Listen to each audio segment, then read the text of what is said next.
Hello and welcome to the Wave 3 work session Bridge Materials recording. This is for TAP participants that missed a Wave 3 workshop in person. And today I'm hoping to run through some of the material we covered there and particularly to equip you in preparation for your final Wave 4 session.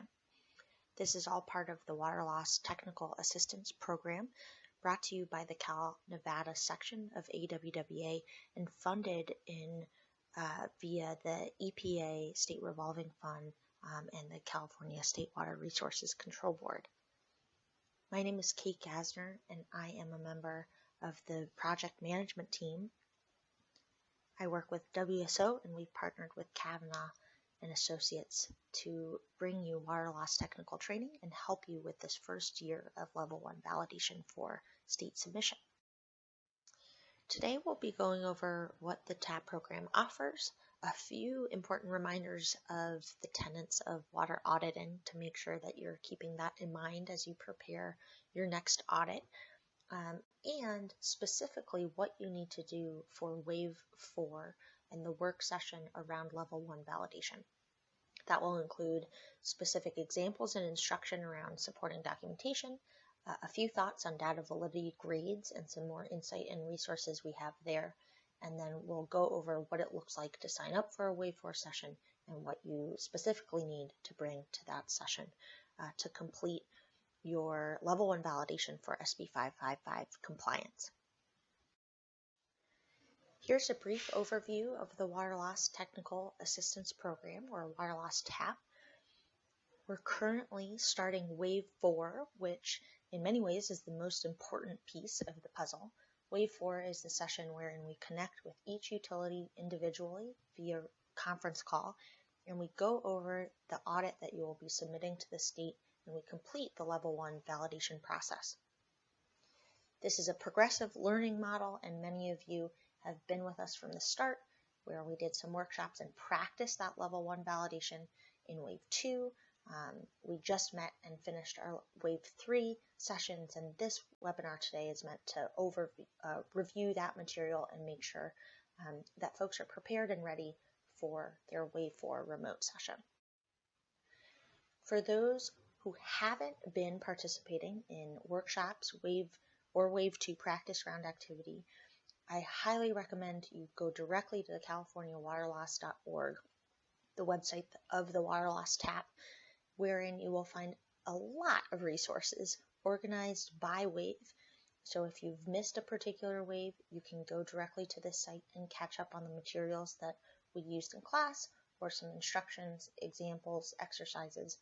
All of those are available for your download at www.californiawaterloss.org. So if you have any questions or this doesn't go in depth enough for your review, please direct yourself to this site where you can find a lot of materials and helpful resources. Specifically, I want to direct your attention to 3 especially useful resources if you are new to water auditing or are new to the TAP program completely. The first is the DWR Water Audit Manual. This walks you through the methodology of the AWWA Water Audit software and really breaks down the important principles and helpful hints as you use the software and develop your own audit. The second is another series of YouTube videos that goes over water auditing and what you need to know for the process. Those are the Wave 1 material review webcasts. And lastly, if you didn't do a practice round of Level 2 validation, we've developed a guidance document to highlight things that we've learned in the process that are helpful across the board.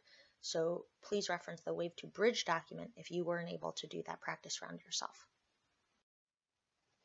Jumping right into the tools at our disposal and the focus of Level 1 validation, here we have a visualization of the water balance. And the water audit, the AWWA Free Water Audit software, is a tool that helps us complete a water balance. A water balance is a tool to estimate water losses, both real and apparent, by estimating known volumes of input into the distribution system and authorized withdrawals from the distribution system. The important things to remember about this process are that any error in our estimates of input or authorized withdrawal will manifest in our results, will show up in our estimate of water losses. So we want to be very careful to confront and qualify some of the uncertainties in our data sources for input and consumption. And in this process of inventorying, there are a lot of questions about our data sources, where we get our numbers for things like production, where we get our numbers or estimates for things like operational use. And that's a big goal and focus of level 1 validation, is to understand and document the sources of data that we're getting these volumes from. The audit's results come in a few different forms after providing data on all of the inputs into your distribution system and assessing all of the known consumption of that input volume. We have an understanding of the losses in our system, both in real and apparent loss. Those are presented in volume terms, those are presented in cost terms, and we have a focus, especially in the level 1 validation process, on a performance indicator around validity of the data. We're concerned with data quality because we want to understand how much we trust those results of water loss totals. We know that inaccuracy in the inputs directly informs inaccuracy in those results of water loss estimates, so we want to be careful to quantify those uncertainties. The sources of error we're grappling with are around our meters, our instruments of measurement, the data itself and how it's organized and queried and managed. Sometimes people introduce error in either reading a meter or handling data, and of course there's missing information. We have to substitute data for estimates. All of those things are complicate our understanding of water losses when we're depending on sources of data to estimate our water losses in the distribution system. So we want to assess and acknowledge that these inaccuracies exist. And one of the ways we do that is through the audit software and the data validity grades therein. Data validity grades are a way to acknowledge the data quality and data maintenance activity behind the summary volume input into the water audit. This is an example of the criteria for data validity grades for volume from known sources. And as you can see, it's a 1 through 10 scale, each grade having very specific criteria that describes utility practices around the measurement devices or the data collection processes for each volume. One of the things we learned in level 2 validation is that many utilities overlooked the specificity of these data validity grades. So as you complete your next water audit in preparation for Wave 4, we highly encourage you to take some time and review these criteria, understanding that the rule of applying a certain data validity grade is that your utility practices must meet all criteria.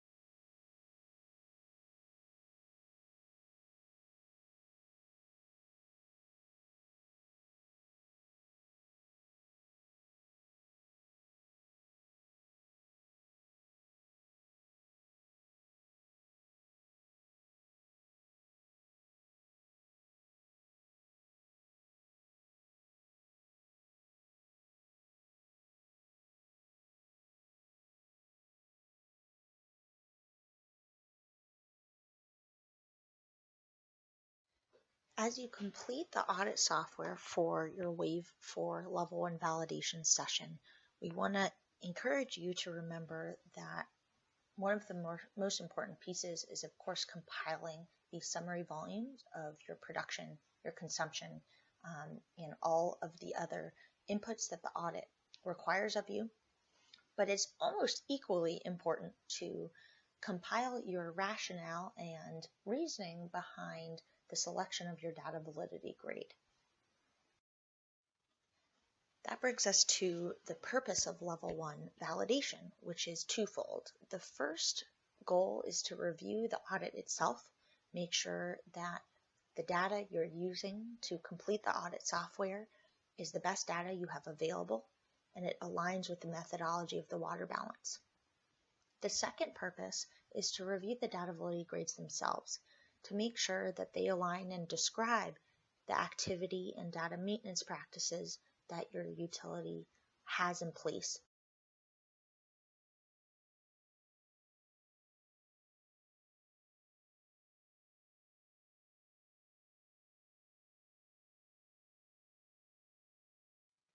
Wave 2 was an opportunity to practice those reviews, both of volume derivation and data validity grade selection.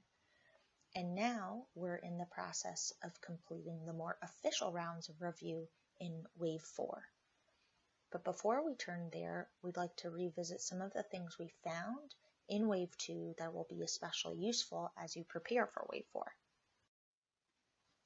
A few observed trends. Generally speaking, we acknowledge that water audits are not new for most, but there are opportunities for refining audit inputs and institutionalizing practices that improve those audit inputs.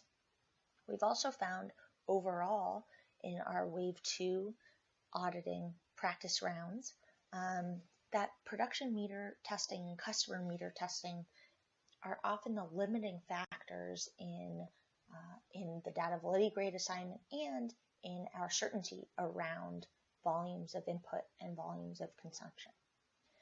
Lastly, and most relevant to today, our practice rounds often only looked at the audit software, but in a complete level 1 validation process, we need to look at both the software and some backup information to give us background and insight into how you derived the audit summary volumes that we see. Turning to what's ahead, Wave 4 is our current focus and the last phase of the water loss TAP activity. Wave 4 is the official level 1 validation round that completes the necessary review required for SB 555 compliance. The purpose of Wave 4, as we reviewed, is to complete a level 1 validation. And again, that requires a review of volume derivation and a review of data validity grade selection. The goals, of course, are to get quality audit results and consistently meaningful results across the state.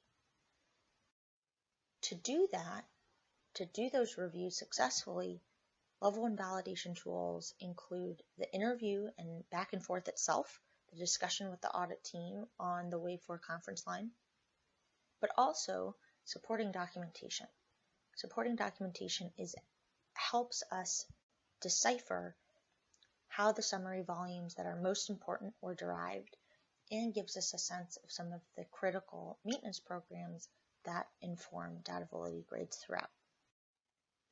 Here's a list of the supporting documentation we request to see on the Wave 4 level 1 validation calls.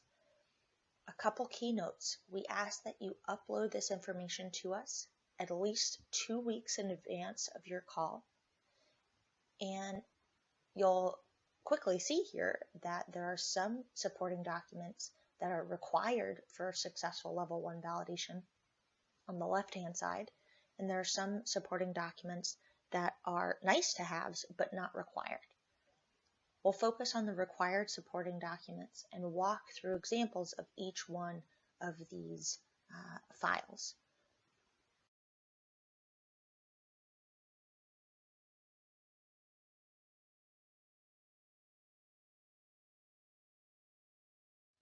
A couple notes before we launch into the examples. The goal of supporting documentation is to show to us, the validator or reviewer, the source data, a behind-the-scenes look at the information you use to derive the summary volumes. Remember, we only see the summary volume that you've used for the audit input, and the goal of supporting documents are to give us a bit more background to inquire that yes, indeed, that is the right number to use. You're including and excluding the right volumes. When compiling those supporting documents, workable files are much preferred over PDFs. validators will be preparing, reviewing, and working with the data before the Wave4 session. So Excel spreadsheets and text files are much preferred over PDFs. And we encourage you to take these supporting documents as documentation of your work. So include notes, explain potential anomalies to us, explain exemptions or corrections or any funkiness that you might anticipate we have questions around. Feel free to annotate and give us background where you see fit. Now we'll go over a few examples of what the required supporting documents might look like. Of course, to each his own when it comes to water utility data, but there are some elements that we'll need to see across the board. Here's an example of supporting documentation for volume from owned sources.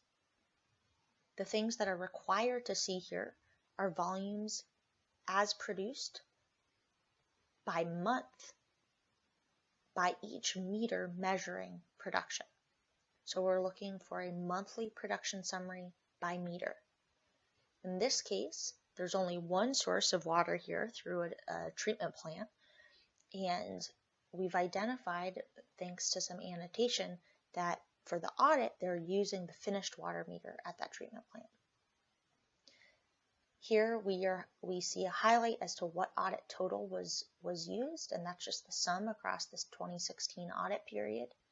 But we get a little bit more background to understand that yes, there's another meter involved at the treatment plant. It is not used for the audit, but it is relevant for the operations for the treatment plant. And yes, they do acknowledge backwash use at the treatment plant, but that has become irrelevant to the audit because yes, they have selected the finished water meter to use.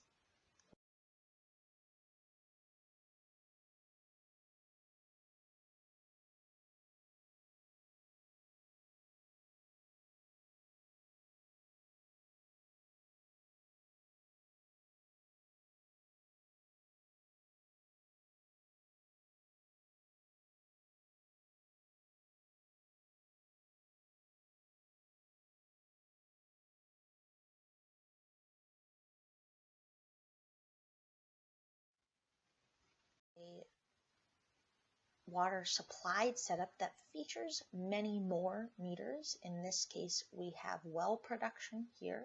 We have an import volume supplied from a wholesaler, and we have an export volume.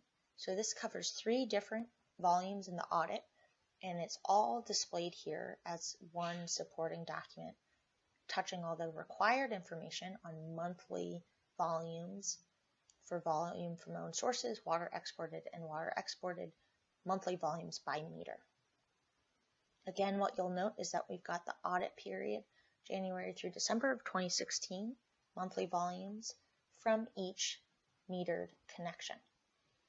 There's also narration around what those meters are, how those reads are collected, a lot of really important information that will prepare the validator to already understand some of the data validity grade questions and get a good sense about where this information is coming from, how the auditor, the audit compiler has derived the volumes.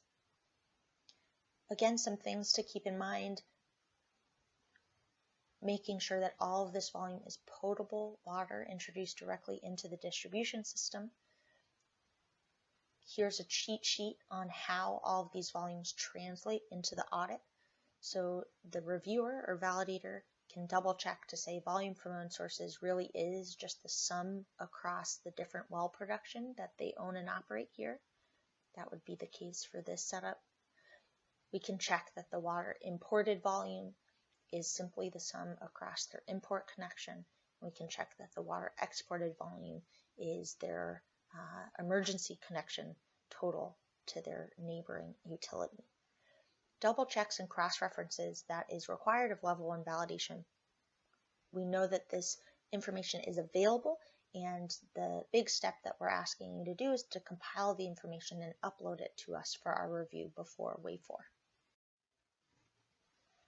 Another piece of required information is for utilities that do maintenance work on their water supplied meters. So this would be either for the volume that you produce, the volume that you import, or the volume that you export. All of those bigger master meters often get maintenance, either electronically calibrated or accuracy tested. And if you do any of those activities, you will get credit for that activity, for that data maintenance in the data validity grades. As a validator, we need to see proof of that maintenance activity to approve or verify the data validity grade assignment. So what does that look like? Here's a calibration certificate that speaks to an electronic calibration. And as a validator, we need to see this to verify that the latest electronic calibration is in line with the audit, and we double check that yes, indeed, a calibration is what's happening here. In this case, it's a verification of electronic output, making sure that the meter's output signal is in line with the measurement input it's getting. Here is an example of another supporting documentation piece that we'll need to see if you complete any accuracy testing of your meters. And very similarly, what we'll need to see here is just a record of the latest test for the meter of focus. Here is an example of one of those records wherein we can see the test was completed a number of times. In this case, it's a P-tube tube or some sort of comparative test wherein we're getting a reference read and comparing that to the metered read. That's the extent of our review of maintenance records, but we do need to see them in order to grade that these maintenance activities occur. Here's an example of supporting documentation required for metered consumption. You'll note that it is a summary of consumption data on a monthly basis, and it describes metered consumption based on different categories of consumption. These can be different rate codes, these can be different customer classes. The goal here is to get a sense of consumption type to verify that we're only including the right volumes for the right classifications or categorizations of authorized consumption. Here we have a distinction between residential, commercial, institutional, industrial, irrigation, and municipal use. All of those are billed and metered, and we can see the monthly variation across the audit period. We can also see that all of their consumption is classified as billed, metered, authorized consumption. So we're just double checking that yes, indeed, all of those categories are billed and metered. We then can highlight that there are other metered uses that either have different or no place in the audit. Here the water department doesn't bill itself, so that 17.27 million gallons in this case is unbilled, though metered, authorized consumption. So we can see that distinction and identify that that water department use is appropriately categorized. In this case, they have a recycled water system. It's highlighted here to simply flag that it's excluded from the audit, which is appropriate. The last piece of supporting documentation that we'll go over is an optional one, but one that we want to highlight is particularly useful to us. This is a system schematic, however simplified as possible, to give us a sense of the bounds of your distribution system. In this case, we can see that there's a water treatment plant that treats raw water that's metered, but also produces finished water that's metered. And so in this case, we'd want to draw the boundary of the audit at this finished water meter. Schematics like this help us clarify where are there meters and how are we creating an audit that best describes the potable distribution system. Other things to feature: any pumping stations or reservoirs that you have throughout, any other sources of water, well fields, or things of that nature, Also great to see as we define the boundaries of the audit and identify the best metered sources. So here again is a list of both the required supporting documentation. We'll highlight that the required pieces really are required for successful Wave 4 completion. So much so that we will ask that you upload these pieces at least 2 weeks in advance of your call, and we'll be in touch if we don't see these pieces because we cannot proceed to have a level 1 validation without these monthly breakdowns of the biggest volumes and proof of maintenance activities on those water supplied volumes. For this exact table and other resources on how to compile supporting documentation, including an Excel spreadsheet that outlines those examples I went over, please go to this website, californiawaterloss.org/resources, where you can download guidance on supporting documentation compilation and those examples for your guidance. Another thing we want to touch base on is something that we've developed over the course of Wave 2 as we learned a lot about how folks were using the data validity grades and the data validity matrix. In selecting a data validity grade, it's critical that we all use the data validity grading matrix the same way. And the rule of use here is that you determine the highest grade wherein you meet or exceed all of the criteria for that grade and the grades below it. This usually means that there's a limiting factor for the next grade that you don't exercise or you don't do as a utility practice, such that you cannot achieve that grade and are contained to the grades below it. This was an often overlooked component of our Wave 2 audits that we reviewed, so we want to emphasize it here. A lot of common questions around the data validity grades we encountered, and our response to that was to develop additional guidance for interpreting and understanding those data validity grades. That additional guidance can be found on our website, again on this resources page. And I'm going to go over a few highlights of it to give you a sense of how to use it and how it can be a resource for you in selecting the best grade for your data validity grades in the audit. The additional guidance does not address each and every data validity grade in the audit software. Instead, we focused on the most influential grades, the grades that are most heavily weighted in the composite data validity score. Here's an example of one of the tables featured in the data validity grade criteria additional guidance document. This is focused on the data validity grades for volume from owned sources. Overwhelmed with this table.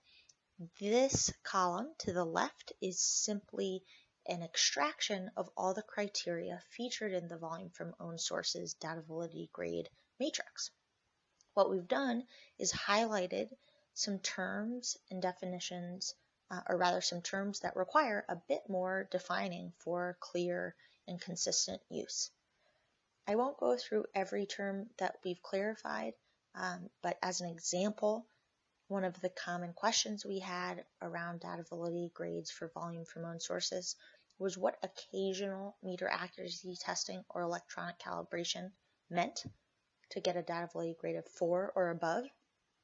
So we've gone ahead and standardized what occasional means. And in our application of the data validity grade criteria, we adhere to the definition that occasional is within the last 5 years, but less than annually. Things like that we hope provide a clearer rubric for you to assign data validity grades, and we also wanted to be transparent in how we interpret practices and map data validity grades onto a lot of different practices and scenarios we've encountered so far. So do have this as a companion reference as you go through your audit, especially if you're having trouble designating which data validity grade is best fit for your practices. Our last section here is focused on the stuff of getting ready for Wave 4, your Level 1 validation session. The sequence of activity looks like this. The very first thing we encourage you to do is schedule your team's call. We want a time on the calendar that we've reserved on our validators team side and you've reserved on your audit team side to act as a milestone for your preparation. In advance of that call, you'll need to complete and upload your audit. You'll also need to complete and upload all of those supporting documents that we went over. Then, of course, you'll conduct the Wave 4 call, after which you'll get communication from us on documentation of the Level 1 validation process, and we'll prepare you with the material you need to submit your water audit package to DWR according to SB 555. One of the things that we're encountering a lot of inquiries about is what audit period the state is requiring. At the time of this recording, we are still waiting for final rulemaking to come together, and we expect that in just over a month's time. The latest indication that we have, and the safest bet that we can anticipate, is to prepare either a calendar year 2016 or a fiscal year 2016 to 2017. Things to consider as you select which audit period is best for you. We do want to make sure that you're doing a complete audit and you have time to compile it with care, collect your supporting documentation, and then do the Level 1 validation process as we've outlined. So make sure that if you're doing a fiscal year, you've planned a sequence of events to allow for both the compilation of the audit data once it's available come the end of the summer, and you're ready to get the Level 1 validation activity done. For calendar year, you inevitably have more buffer in that process, but we encourage you to get started as soon as possible given that your data is already ready for review and compilation. Other things to consider here, sometimes bi-monthly billing is going to delay the opportunity for you to collect and compile that data.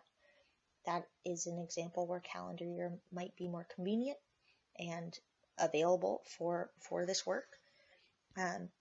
In the case of audit cycles wanting to align with budgeting or planning cycles, that's a great case for selecting a fiscal year to better align the results of the audit with insight into your next budgeting or planning cycles. Other reports may require calendar or fiscal year of you, and so you can consider how this audit aligns with those other reports. And lastly, we just want to highlight that sometimes billing lag time affects the total consumption volume you use for the audit. If you aren't prorating to correct for that, we do encourage calendar year over fiscal year because the consequences of not prorating are usually lower or less consequential using calendar year. The most important next step is to sign up and reserve your time and date for your Wave 4 Level 1 validation call. So please go to our website as soon as possible, confer with your audit team, and select a date that works for you. You can do that by going to our website at www.californiawaterloss.org and selecting this button to sign up for your Wave 4 call. You'll be directed to a calendar wherein you can select a free slot and reserve that time for your Level 1 validation session. You'll return to this site as you prepare for that Level 1 validation session and navigate to this button where you can upload your Wave 4 supporting documents. After your Wave 4 call, we encourage you to celebrate. We will be very excited that the first year of Level 1 validations have been completed come September and October.